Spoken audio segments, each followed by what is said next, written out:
The world was once a vastly different place. To experience this won't hurt you, and there is nothing to fear.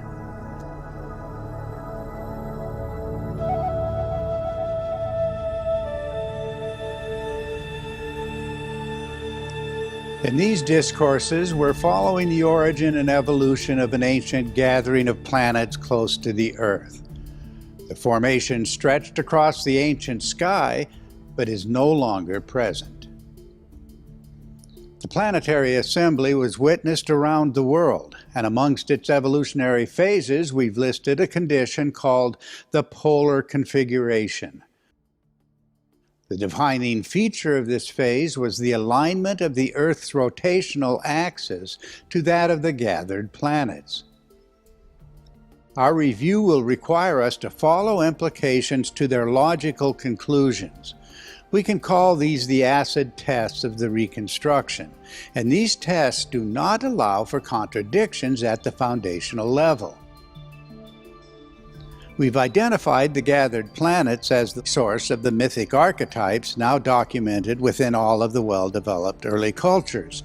In their underlying integrity, these archetypes could not exist without the natural events that inspired them.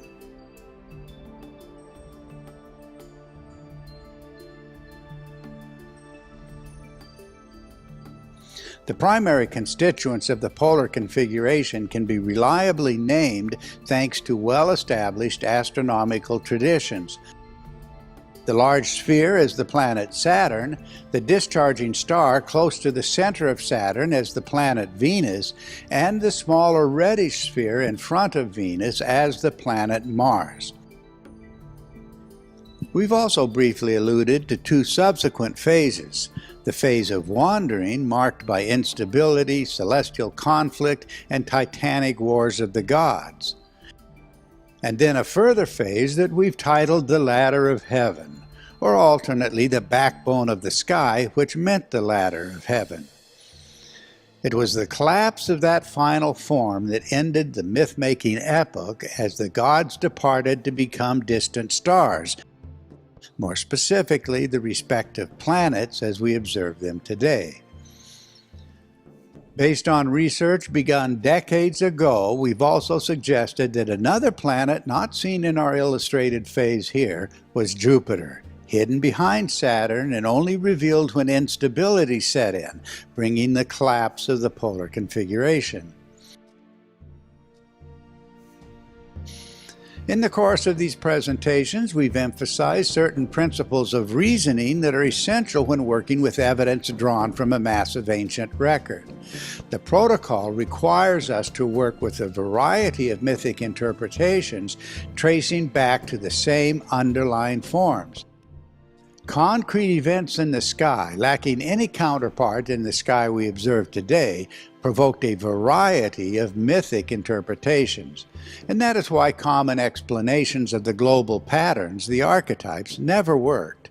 The unified archetypal substructure of human memory does not allow for contrivances. In our most recent discourse, we noted the connection of the famous Medusa story to the archetype of the angry goddess, which means the terrible aspect of the planet Venus in world mythology, even if in many lands the planetary connection was lost in the chaos and reorganization of the solar system that followed. The global pattern, the archetype, was not lost. And that archetype can be reconstructed through systematic comparative analysis.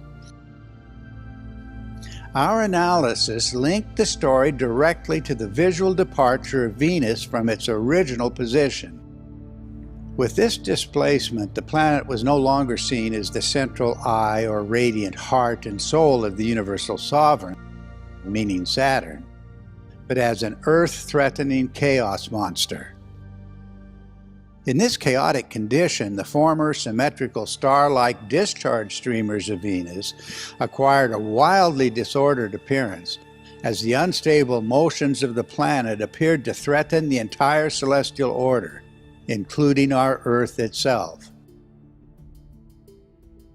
How did it happen that the body we now observe as a tranquil planet moving on a predictable path could have inspired memories of terror throughout the ancient world? That question invariably leads us to the ancient language of the planet Venus as a comet. Hence the truth of the matter. A vast library of evidence flatly precludes common assumptions about the history of the solar system. Neither historians nor theoretical scientists can afford to ignore the implications. This is why the rules of cross-cultural investigation are essential. Separate fragments of evidence are effectively useless when disconnected from larger patterns. And as the larger patterns are brought to light, it is also essential that they be followed back to their first occurrences, where the records themselves are closest to the original human experience. The comparative approach is not just an option, it is mandatory.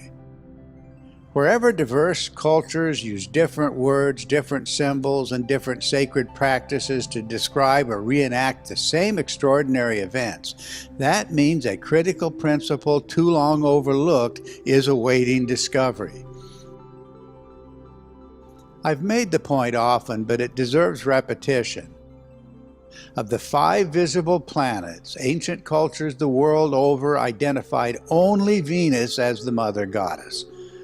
Reason itself will not permit us to ignore that converging shout to us from the ancient cultures.